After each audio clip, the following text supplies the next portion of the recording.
എല്ലാവർക്കും സുഖമാണെന്ന് വിശ്വസിക്കുന്നു. ഡെയിലി അപ്ഡേറ്റിലേക്ക് എല്ലാ ആളുകൾക്കും സ്വാഗതം.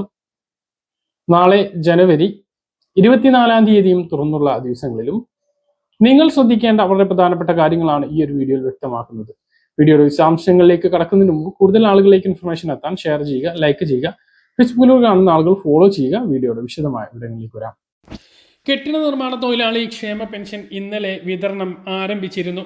ബാങ്ക് അക്കൗണ്ടുകളിലേക്ക് 1600 രൂപ ഒരു മാസത്തെ തുക മാത്രമാണ് ലഭിച്ചിട്ടുള്ളത്. പല ആളുകളും ചോദിക്കുന്ന ഒരു കാര്യമാണ്, 2000 രൂപ പെൻഷൻ ഞങ്ങൾക്കില്ലേ, ഞങ്ങൾ പെൻഷൻ വർദ്ധിപ്പിച്ചിട്ടില്ലേ എന്നുള്ളത്. സർക്കാർ ഫണ്ട് ഉപയോഗിച്ച് പെൻഷൻ വിതരണം ചെയ്ത ക്ഷേമ ബോർഡ് പെൻഷൻ ഗുണഭോക്താക്കൾക്കും സാമൂഹ്യ സുരക്ഷാ പെൻഷൻ ഗുണഭോക്താക്കൾക്കുമാണ് 2000 രൂപയാക്കിയിട്ട് പെൻഷൻ വർദ്ധിപ്പിച്ചിട്ടുള്ളത് എന്നാണ് അറിയാൻ കഴിഞ്ഞിട്ടുള്ളത്. ബാക്കിയുള്ളവർക്കെല്ലാം 1600 തന്നെയാണ്. പിന്നെ കെട്ടിട നിർമ്മാണ തൊഴിലാളി പെൻഷൻ ഇപ്പോൾ കുടിശ്ശികയാണ് വിതരണം ചെയ്തുകൊണ്ടിരിക്കുന്നത്. 18 മാസത്തെ കുടിശ്ശികയാണ്. അതിന് ശേഷമായിരിക്കും ചിലപ്പോൾ ഈ ഒരു വർദ്ധിപ്പിച്ച തുക അല്ലെങ്കിൽ വർധനവ് വരുത്തുക എന്നുള്ളതാണ് നമുക്ക് ഊഹിക്കാൻ കഴിയുന്നത്. കൃത്യമായിട്ടുള്ള ഒരു വിവരമല്ല. ഇത് ഓഫീസിൽ വിളിച്ചാലും ഈ കാര്യം അവർക്ക് കൃത്യമായിട്ട് അറിയില്ല. എന്തായാലും ഒരു മാസത്തേത് മാത്രമാണ് വിതരണം ചെയ്തത്. 18 മാസത്തെ പെൻഷൻ ഉണ്ടായിരിക്കെ ഒരു മാസത്തെ 1600 മാത്രമാണ് വിതരണം ചെയ്തത്. 1600 വെച്ച് തന്നെ ലഭിക്കുകയാണെങ്കിൽ 27,000 രൂപ ഓരോ ഗുണഭോക്താവിനും ലഭിക്കേണ്ടതും ഇത് കൊടുത്തു തീർക്കുമെന്നൊക്കെ മുഖ്യമന്ത്രി വാർത്താ സമ്മേളനത്തിൽ പറഞ്ഞിരുന്നു. എന്നത്തെ വാർത്താ സമ്മേളനത്തിൽ എന്ന് ചോദിച്ചാൽ പെൻഷൻ വർദ്ധിപ്പിച്ചതോടൊപ്പം തന്നെ സ്ത്രീ സുരക്ഷാ പെൻഷൻ, അതുപോലെ തന്നെ ഇപ്പോൾ കണക്ട് ടു വർക്ക് വിദ്യാർത്ഥികൾക്കുള്ള 18 മുതൽ 30 വയസ്സ് വരെയുള്ളവർക്കുള്ള ഒരു വർഷത്തെ പെൻഷൻ, ഇതൊക്കെ പ്രഖ്യാപിച്ച സമയത്തായിരുന്നു കെട്ടിട നിർമ്മാണ തൊഴിലാളികളുടെ കുടിശ്ശിക നൽകും എന്ന് പറഞ്ഞിരുന്നത്. പക്ഷേ അതിന് ഇതുവരെ ഒരു തീരുമാനം ആയിട്ടില്ല എന്നുള്ളതാണ്. എന്തായാലും ഇന്നലെ കണക്ട് ടു വർക്ക് സ്കോളർഷിപ്പ് വിതരണം ആരംഭിച്ചിരുന്നു. പഠനം കഴിഞ്ഞ് ജോലിക്ക് ശ്രമിക്കുന്ന ആളുകൾക്ക് ഒരു പെൻഷൻ രൂപത്തിലാണ് ഈ ഒരു കണക്ട് ടു വർക്ക് സ്കോളർഷിപ്പ് ലഭ്യമാക്കുന്നത്. വാർഷിക വരുമാനം 5 ലക്ഷം രൂപയ്ക്ക് താഴെയുള്ള 18 മുതൽ 30 വയസ്സ് വരെയുള്ളവർക്കെല്ലാം എംപ്ലോയ്മെൻറ്റ് എക്സ്ചേഞ്ചിൻ്റെ വെബ്സൈറ്റ് മുഖാന്തരം അപേക്ഷ സമർപ്പിക്കാവുന്നതാണ്. സ്ത്രീ സുരക്ഷാ പെൻഷൻ വിതരണത്തിൻ്റെ ആദ്യ വിതരണവും ഈ ഒരു സമയത്ത് തന്നെ ഉടനെ ഉണ്ടാകും. അതിനും ഒരു ഔദ്യോഗികമായിട്ടുള്ള ഉദ്ഘാടന പരിപാടി ആസൂത്രണം ചെയ്യുന്നുണ്ട് എന്നാണ് അറിയുന്നത്. 35 മുതൽ 60 വയസ്സ് വരെയുള്ളവർക്കാണ് ആ ഒരു പെൻഷൻ ലഭിക്കുന്നത്. ഇതുവരെ അപേക്ഷിച്ചിട്ടില്ലാത്ത BPL വിഭാഗത്തിൽപ്പെട്ട 35 വയസ്സിനും 60 വയസ്സിനും ഇടയിലുള്ള സ്ത്രീകൾ മറ്റു സാമൂഹ്യ സുരക്ഷാ പെൻഷൻ, അതായത് വിധവാ പെൻഷനോ വികലാംഗ പെൻഷനോ ഒന്നും ലഭിക്കാത്ത 35 മുതൽ 60 വയസ്സ് വരെയുള്ള BPL വിഭാഗത്തിൽപ്പെട്ട സ്ത്രീകൾ ഇതിന് വേണ്ടിയിട്ട് ഇനിയും അപേക്ഷ സമർപ്പിച്ചിട്ടില്ലെങ്കിൽ അപേക്ഷ നൽകണമെന്ന് കൂടി ഓർമ്മിപ്പിക്കുകയാണ്. ഇനി ഈ മാസത്തെ ക്ഷേമ പെൻഷൻ്റെ കാര്യമാണ് വീണ്ടും പല ആളുകളും കമൻറ്റിലൂടെ ചോദിക്കുന്നത്.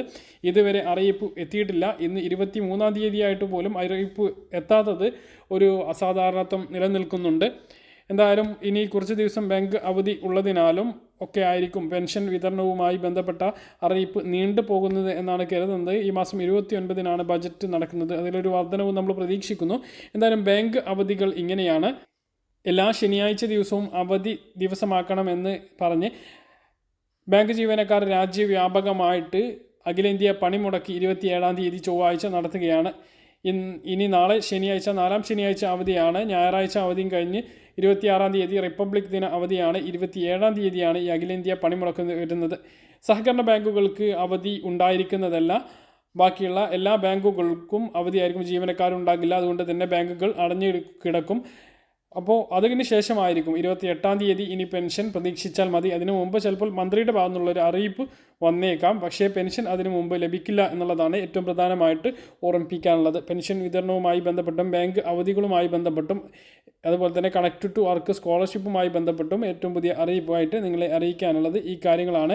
ഈ employment.kerala.gov.in എന്ന വെബ്സൈറ്റ് വഴിയാണ് 18 മുതൽ 30 വയസ്സ് വരെയുള്ള കണക്ട് ടു വർക്ക് സ്കോളർഷിപ്പിന് വേണ്ടിയിട്ട് അപേക്ഷ നൽകേണ്ടത്. സ്വർണ്ണവിലയിൽ ഇന്ന് 2 തവണയാണ് മാറിയത്. രാവിലെ കൂടുകയും ഉച്ചയ്ക്ക് ശേഷം കുറയുകയും ചെയ്തു. റെക്കോർഡ് ഉയർച്ചയാണ് രാവിലെ ഉണ്ടായത്. ഉച്ചയ്ക്ക് ശേഷം ഗ്രാമിന് 235 രൂപ കുറഞ്ഞ് 14,405 രൂപയും പവന് 1,880 രൂപ കുറഞ്ഞ് 1,15,240 രൂപയുമായി. രാവിലെ ഇന്ന് വലിയ വർധനമാണ് ഉണ്ടായത്. 3,960 രൂപയാണ് രാവിലെ കൂടിയത്. ഇതോടെ ഒരു പവൻ സ്വർണത്തിൻ്റെ വില റെക്കോർഡിലെത്തിയിരുന്നു. 1,17,120 രൂപ വരെയാണ് ഇന്ന് രാവിലെ സ്വർണത്തിൻ്റെ വില എത്തിയത്. ഗ്രാമിന് 14,640 രൂപയായിരുന്നു. അതാണ് ഉച്ചയ്ക്ക് ശേഷം കുറഞ്ഞ് ഒരു പവൻ സ്വർണത്തിന് 1,15,240 രൂപയായത്. പട്ടയ വ്യവസ്ഥകളിലെ ലംഘനങ്ങൾ ക്രമീകരിച്ച് നൽകാനുള്ള സോഫ്റ്റ്വെയർ സജ്ജമായതായി റവന്യൂ മന്ത്രി കെ രാജൻ വാർത്താസമ്മേളനത്തിൽ പറഞ്ഞു. പൊതുജനങ്ങൾക്ക് www.klarc.kerala.gov.in എന്ന പോർട്ടലിലൂടെ വെള്ളിയാഴ്ച മുതൽ ഇതിനു വേണ്ടി അപേക്ഷ നൽകാമെന്നും റവന്യൂ മന്ത്രി കെ രാജൻ വ്യക്തമാക്കി. കേരള ലാൻഡ് അസൈൻമെന്റ് ചട്ടങ്ങൾ 2025 പ്രകാരമുള്ള പട്ടയ വ്യവസ്ഥകളിലെ ലംഘനങ്ങളാണ് ക്രമീകരിച്ച് നൽകുക. പോർട്ടലിൽ അപേക്ഷിക്കേണ്ടത് എങ്ങനെയാണ് എന്ന് മനസ്സിലാക്കാനുള്ള വീഡിയോയുമുണ്ട്. താമസത്തിനുള്ള കെട്ടിടങ്ങളുടെയും 3000 സ്ക്വയർ ഫീറ്റ് വരെയുള്ള വാണിജ്യ കെട്ടിടങ്ങളുടെയും നിർമ്മിതികൾ ക്രമീകരിക്കാനുള്ള ഫോറം എ, പൊതുയിടങ്ങൾ, പൊതു കെട്ടിടങ്ങൾ, എയ്ഡഡ് സ്കൂൾ കെട്ടിടങ്ങൾ എന്നിവയ്ക്കുള്ള ഫോറം ഇവയിലൊന്നും ഉൾപ്പെടാത്ത കെട്ടിടങ്ങൾക്കുള്ള ഫോറം ഡി ഇവയും ലഭ്യമാണ്. ഭൂമിയുള്ള ജില്ല, താലൂക്ക്, വില്ലേജ്, തണ്ടപ്പേർ എന്നിവ രേഖപ്പെടുത്തണം. ചെലാൻ അടയ്ക്കേണ്ടതും ഓൺലൈനായി തന്നെയാണ്. മറ്റൊരു കാര്യം കൂടി റവന്യൂ മന്ത്രി അറിയിച്ചിട്ടുണ്ട്. പട്ടയ വരുമാന പരിധി 2.5 ലക്ഷമാക്കി. നഗരങ്ങളിലും ഗ്രാമങ്ങളിലും പട്ടയ വിതരണത്തിന് നിലവിലുണ്ടായിരുന്ന വരുമാന പരിധി 2.5 ലക്ഷമാക്കിയതായും മന്ത്രി അറിയിച്ചു.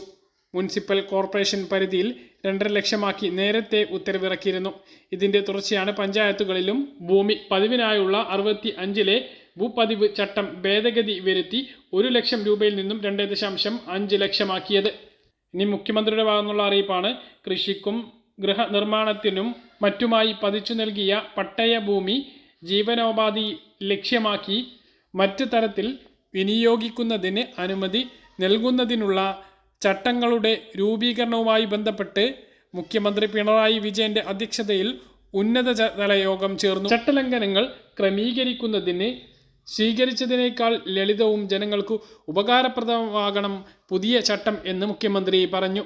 മലയോര ജില്ലകളിലെ കർഷകരുടെ ജീവിത രീതിയിൽ വന്ന മാറ്റങ്ങൾക്ക് അനുസൃതമായി വേണം ജീവനോപാധിക്കുള്ള ഭൂവിനിയോഗത്തെ കാണേണ്ടത് എന്നും മുഖ്യമന്ത്രി വ്യക്തമാക്കി.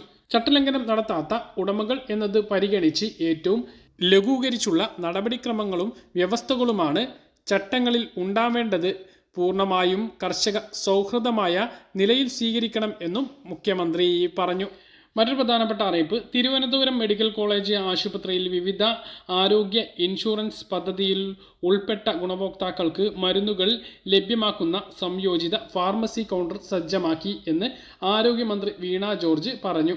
മെഡിക്കൽ കോളേജ് പഴയ കാഷ്വാലിറ്റിക്ക് സമീപമാണ് പുതിയ സംയോജിത ഫാർമസി കൗണ്ടർ സജ്ജമാക്കിയിരിക്കുന്നത്. മരുന്ന് വിതരണം ചെയ്യുവാൻ എംപാനൽ ചെയ്തിട്ടുള്ള മെയിൻ സ്റ്റോർ, കമ്മ്യൂണിറ്റി ഫാർമസി, കാരുണ്യ ഫാർമസി, HLL എന്നിവ ഇവിടെ സജ്ജമാക്കി.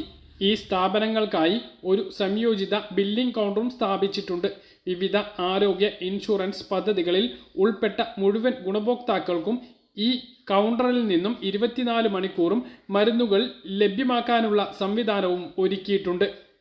പറഞ്ഞ കാര്യങ്ങൾ കൃത്യമായിട്ട് മനസ്സിലാണെന്ന് കരുതുന്നു. ഇതുപോലുള്ള ഇൻഫർമേഷനുകൾക്ക് ഫോളോ ചെയ്യുക, സബ്സ്ക്രൈബ് ചെയ്യുക. മറ്റൊരു വീഡിയോയുമായി നമുക്ക് വീണ്ടും കാണാം. ഇതുവരെ